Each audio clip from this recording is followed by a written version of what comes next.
অপরাধীর যে অপরাধটা করেছে, অপরাধটা অত্যন্ত মানে আমাদের বিবেক নাড়া দিয়েছে এবং আমরা মনে করি যে এই ঘটনার দৃষ্টান্তমূলক শাস্তি হওয়া উচিত, যারা এই ধরনের ঘটনা সমাজে আর না ঘটে। এবং এটা আইন প্রয়োগকারী সংস্থা এবং সামাজিকভাবে যারা সাথে আছেন তাদেরকে সবাইকে আমরা বলেছি যে আপনারা এই ব্যাপারে সাথে যারা জড়িত আছে তাদের তথ্য দেন, তথ্য দিয়ে আমাদের বিচার মানে গ্রেপ্তারের ব্যাপারে সহযোগিতা করেন, যত দ্রুত সময়ের মধ্যে তাদের গ্রেপ্তার করে আইনে আওতায় আনা যায়, একটা দৃষ্টান্তমূলক শাস্তির ব্যবস্থা করা যায় এবং জনমনে একটা স্বস্তি মানে মানুষের মধ্যে, যে মানুষ যেন মনে করতে পারে যে না, এই বাংলাদেশে আইনের শাসন আছে, বিচার বিভাগের স্বাধীন হচ্ছে, ন্যায় বিচার আছে এবং ন্যায় বিচারের স্বার্থে এবং মানুষের জানমালের নিরাপত্তার স্বার্থে যেন আমাদের এই ধরনের ঘটনা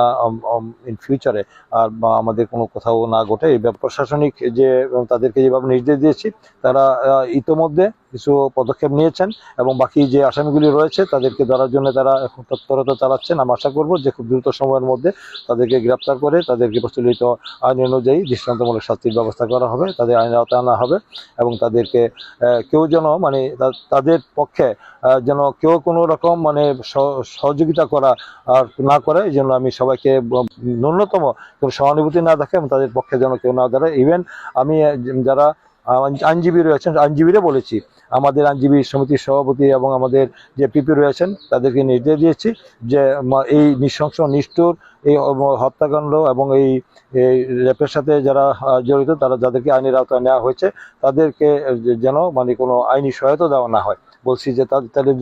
তাহলে আর যখন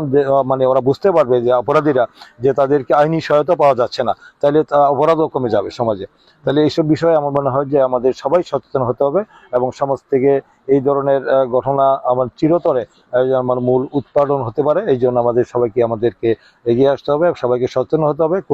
কোনো অবস্থাতেই এইসব অপরাধীদেরকে, যে কোনো অপরাধী হোক, যারা অনৈতিক অপকর্মের সাথে সম্পৃক্ত হবে, মাদক, সন্ত্রাস, চাঁদাবাজ এবং এইসব